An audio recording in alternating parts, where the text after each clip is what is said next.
Okay, here we go. Hello, lovely reader friends. It's Alora and baby Maple. This is my brand new puppy. I've decided to name her Maplethorpe, but call her Maple or Tiny Creature of the House or Sweetheart. And I am absolutely in love with her. I'm enamored. She is the sweetest thing, although she can be a bit feisty, but that's perfect. So welcome from me and from beautiful sweet Maple to this cozy end of year, beginning of year book haul. There, maybe if I readjust you can see her a little bit better. Okay, I'm going to try setting her on my lap and see how that goes because she doesn't like being alone yet. She's still a brand new, tiny little being, only 8 weeks old, and I've only had her for 5 days. So this is all very new, but I'm going to try to keep her on my lap while we talk through some of these books that I've picked up in the last month or so. Some of these I purchased myself and some were gifted to me over the holidays. So I'm very appreciative to anybody who gifted me a book. Okay, the first book that I want to talk about is an Anne Carson book because in November, I was going to say last month, but in November I picked up my first Anne Carson book, which was Autobiography of Red, and I absolutely adored it. If you want to hear more of my thoughts, you can listen to them in my November wrap-up or my favorite books of 2020 video. But I decided to pick up 2 more of her books because I wanted to continue down this Anne Carson road since I love the way that she writes so much. And the first one that I decided to pick up was Short Talks by Anne Carson. Now this is her first poetry collection, and it's very different from Autobiography of Red because there's no single character. It's told from a variety of different perspectives. They're kind of like essay poems, and they're all under a page, very short, on a variety of topics like on the rain or on Gertrude Stein at 9:30 p.m. The language in them is just so different from what you regularly encounter in English written works, so I'm really excited about this one. Another book that I picked up at the end of November, I believe is when it came out, is Sideways, The Burning God by R.F. Kuang. Now, I know where the dust jacket is, but I don't want to get up and disturb the tiny puppy, so we're just going to go with it.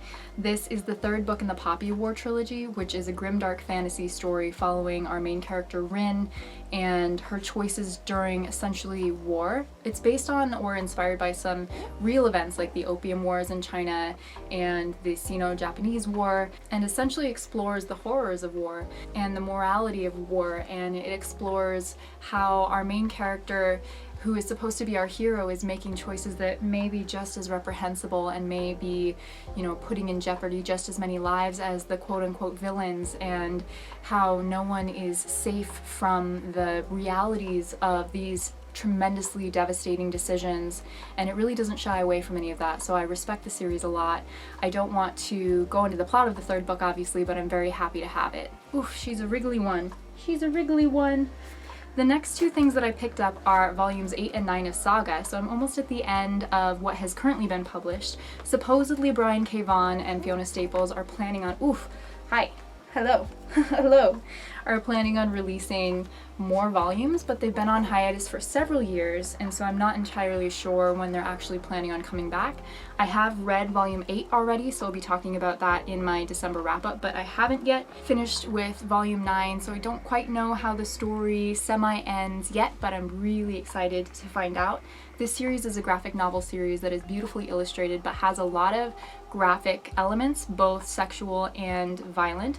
So I would be careful of that going into it. It essentially follows these 2 people who are on opposite sides of this giant intergalactic war, who fall in love and have a baby and are trying to escape both of their governments who want this child, who's this half-breed, to not exist. I would say that the main draw for these is the character development. I love so many of the characters in this series, and I'm really impressed with how they've shown the characters grow throughout each subsequent volume. Next up is something a little out of my comfort zone, and that is The Hunting Party by Lucy Foley. Now, I heard a lot about The Guest List this last year by Lucy Foley, but this one sounded a little bit more up my alley. I don't tend to read thrillers, but I do sometimes like watching thrilling movies, so I thought, maybe I'll dip my toe in the water and just kind of see what happens if I try reading one. So this one is set in the middle of the woods at this lodge, and I believe all of these friends are gathered for a hunting trip, and then somebody dies, and who killed them? So We'll find out. After that, I want to show you this poetry collection that I got for Christmas from my aunt and family, and that is Museum of Accidents by Rachel Zucker. Now, I found out about this through John and Hank Green's channel, Ars Poetica. The Green brothers have a lot of different channels that follow a variety of different topics. Whoa, what are you doing, little one?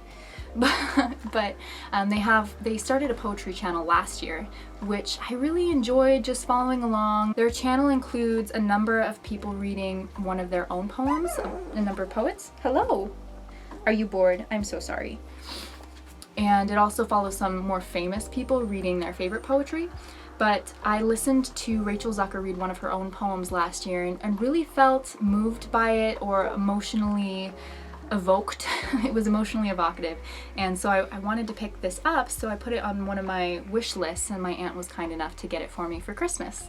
Let's go with the classic. So the classic that I picked up during this winter season is The Bell Jar by Sylvia Plath. Now, I've heard so much about this book, both positive and negative things, and I've never read it, so I decided that now is the time. This winter is the time for me to pick this classic up. I had been waiting a long time because I don't love this cover, and this is the most common cover that you can pick up in the US, right now at least.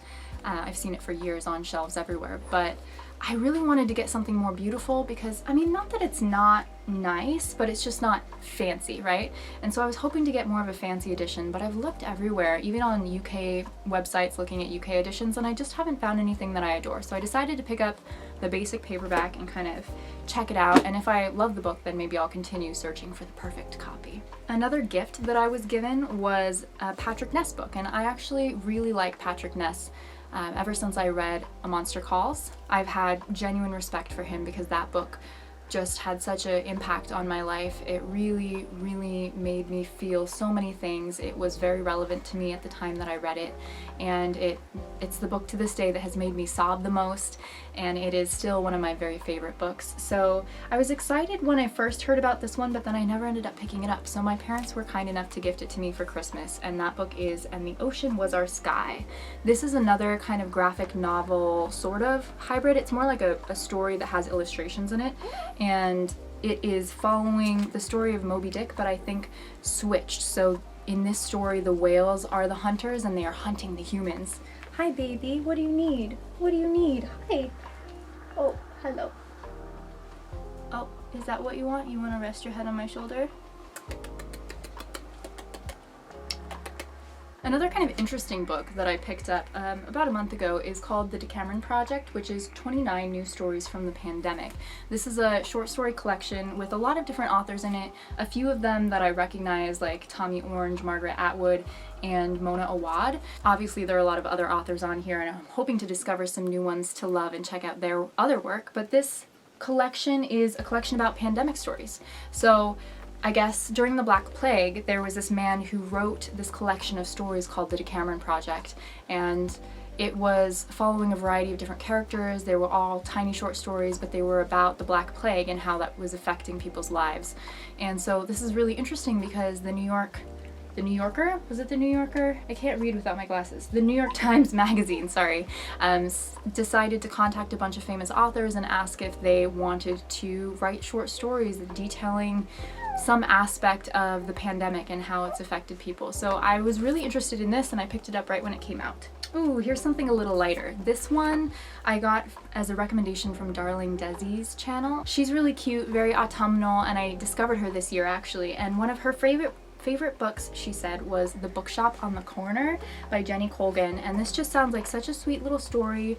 Hi baby. Oh, hi, I know, I'm sorry that you're bored. You want to go play, I know. I really wanted to film this video though. I really did. I love you. I love you. Do we need to get you another toy? Where'd your little bone go? This one follows a woman and a cute little bookshop, and I believe it's on a coastline, and I don't know if she owns the bookshop or if she just works in it, but I think she's basically reinventing her life and discovering what she loves again, and I'm sure it's kind of like a Hallmark movie kind of vibe is what I'm getting from it. I'm really looking forward to reading this one and just feeling cozy and feeling happy and feeling like a renewed, calm inspiration for creating the life that you want to live. She's a wriggly one. She's a wriggly one. Here's your bone. The next one is a YA fantasy book, and it's a sequel because, and you'll hear about this in my bookish New Year resolutions video, I'm trying to read a lot of series this year. At least a lot of series that I've started and never finished. I'd like to finish them. So I bought the second book to, oh god, what was the first one called? I bought the second book to the Winter Song series called Shadow Song, and this one is about music, and it's about goblins, and it's about the underneath, I think it was called, or the underground. Oh, the underground. And it just had such a vibe, and I remember really enjoying it when I read it. It was a long time ago, like 4 years ago that I read it now. Maybe only 4? I don't know. It was the year that I graduated college. So I guess only 3 years ago, but it feels like longer ago than that. But I remember really enjoying the atmosphere of this book. I really liked the Goblin King aspect, and it was really interesting. So I'm looking forward to finishing up this series because it is only a duology. We have another YA fantasy book because that's kind of what all of the series that I'm trying to finish are for the most part, and that is Five Dark Fates. This is the final book, the fifth and final book to the Kendara Blake series, Three Dark Crowns. And I've actually really enjoyed the series. It wasn't my favorite of all time, but every time I read one of these books, I really flew through it, and I really felt like it was fun and engaging, kind of captivating, and there wasn't anything too special about the writing, but it basically follows these three sisters who are born, and they're each princesses, but only one gets to become the queen. So when they grow up, they essentially have to fight to the death to decide who becomes queen. It's horrible, isn't it? It's horrible, but interesting. So I'm looking forward to finishing that series really soon. That book came out probably a year ago. Excuse me, what you doing? And here's another YA sequel really quickly of Ice and Shadows, which is a sequel to Of Fire and Stars. This is, I believe, also only a duology by Audrey Coulthurst, and it follows this princess who's set to marry this prince, but instead she falls in love with the prince's sister when they come to visit. So I'm really looking forward to that. I don't really remember much else about the story. I don't know if it had much more to it or if it really was just this love story between the two princesses, but I'm looking forward to finding out more about what happens in book number 2. Also, I think the cover is pretty. It's not a very, it's just a boring texture on the cover, but the image is really pretty. Baby, hi. I'm sorry that I'm ignoring you. I love you. I've been playing with you all day.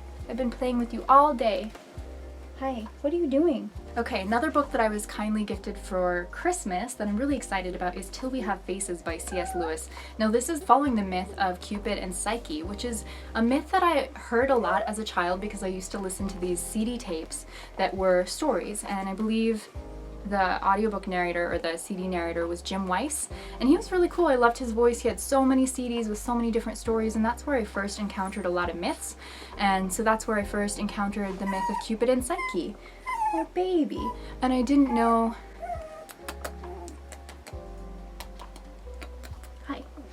I didn't know that C.S. Lewis had written about this, but when I heard about it, I was so excited, and this cover is also really pretty and has deckled edges, which I love. So looking forward to that one. Ooh, this one's interesting. So I've been hearing about this for the last year, and that is Gideon the Ninth by Tamsin Muir. The tagline that I've heard is lesbian necromancers in space, which, I mean, I don't know if I would necessarily be interested in that plot because I'm not really a big fan of space books. I'm not really a big fan of necromancy books, but I've heard so many good things about this series, and I've heard that it just gets better in Harrow the Ninth, which is the sequel. So I am really looking forward. It says lesbian necromancers explore a haunted Gothic palace in space. Yeah, it's not necessarily up my alley, but I am interested. So I think that it's going to be really fun, and I think the characterization is going to be super strong, and I think the romance is going to be kind of feisty and fun. So I am really, really excited about that one. The problem is, which one do I read first, right? Like, there's so many books and I'm excited about them all. So another Anne Carson book that I picked up, I'll just talk about really quickly, is the sequel to Autobiography of Red, and that's called Red Doc. I'm not sure. I'm kind of terrified of this because I loved Autobiography of Red so much that I don't want to ruin it. Like, what if this taints my experience of the first one? What if I don't love it as much? I guess I just have to get over that and read it. I'm sure it will be great, and even if it isn't quite the same level of magic that I felt with the first book, it won't ruin the experience. So I'm being silly. I need to get over it and just read it already. But I think this one was written a long time after the first one, like many years, maybe a decade or two after the first one. I'd have to confirm that, but the first story, Autobiography of Red, follows Geryon, the red monster from the myth of Hercules or Heracles. It is kind of not a retelling, but a reimagining of that story. What would happen if Geryon and Hercules had fallen in love and had this really... Oh, baby, did you get your nail caught? Sorry. What if they had fallen in love, and what if it was a tragic love story, and also what does it mean to feel like one is a monster? It also has photography and volcanoes involved, so really quite interesting. The writing is poetic prose, so it's like a novel in verse, and I really enjoyed that because it felt very accessible. It wasn't easy poetry, but it flowed so beautifully that I'm just really excited about reading the sequel. We're getting down to it, folks. We're almost at the end. Whoa, this one's heavy. This is heavier than my dog. This book is called Solutions and Other Problems by Ali Brosh. I read her first book, Hyperbole and a Half. I mean, close to when it came out several years ago. It was so funny. It's kind of like comics that follow different aspects of life, and I just remember liking the dog portions the best, which will have a renewed meaning now that I have my very own sweet thing right here that's falling off my lap. Oof! You falling off my lap and onto the ottoman. Oh, you're okay. You're okay. Where's your bone? So I'm really looking forward to having a good laugh. I need a good laugh. Everybody needs a good laugh after this kind of year. I mean, I don't want to speak to anyone else's experience of the year, but I know for many people around the world, it has been one of the most challenging years of our lives, and so I think we could all use a little bit of a smile and some brightness to our days. So I'm really excited about this one. I think it will be funny. I think it will be relatable. The last 3 books I have to show you are from Book of the Month. God, I wish I was sponsored, but I'm not. I just pay for them. So the first one that I picked up was In a Holidays by Christina Lauren. I've had such hit or miss luck with Christina Lauren. I read a couple of their books that I've really enjoyed, like Love in Other Words was so good, genuinely good. And then I've read some that I thought were horrible, like the one about the interior design couple, which is funny because I love interior design shows, but this is a holiday romance that's kind of following a Groundhog Day situation where a main character goes back in time every few days to relive this little cycle over and over during a holiday vacation to her family's cabin, I believe. I think just kind of like Groundhog Day, she has to figure out what will make her genuinely happy and how she can be like a kind human. So the next book I don't really know that much about. It's called Beasts of Extraordinary Circumstance by Ruth Emmy Lang, and it's about a boy with a really cool name that I can't remember. Can I even read it without my glasses? Waylon Gray. This is about a boy named Waylon Gray, and I believe it's either magical realism, surrealism, fabulism, somewhere in that kind of speculative area. I'm not 100% sure yet because I haven't read it and I don't want to spoil myself too much, but I believe that he has some sort of magic and he has like a little horned pig companion, and I was sold. Like, this little boy with magic in the real world with a tiny pig companion, that sounds really cute and interesting. And plus the cover is really cool. I like this. It reminds me of the Station 11 cover. And the final book that I have to show you today is one that I think a lot of people have read. I just hadn't picked it up yet, and I don't read that much romance, but I mean, just like In a Holidays, I do occasionally pick it up. So that book is The Kiss Quotient by Helen Huang.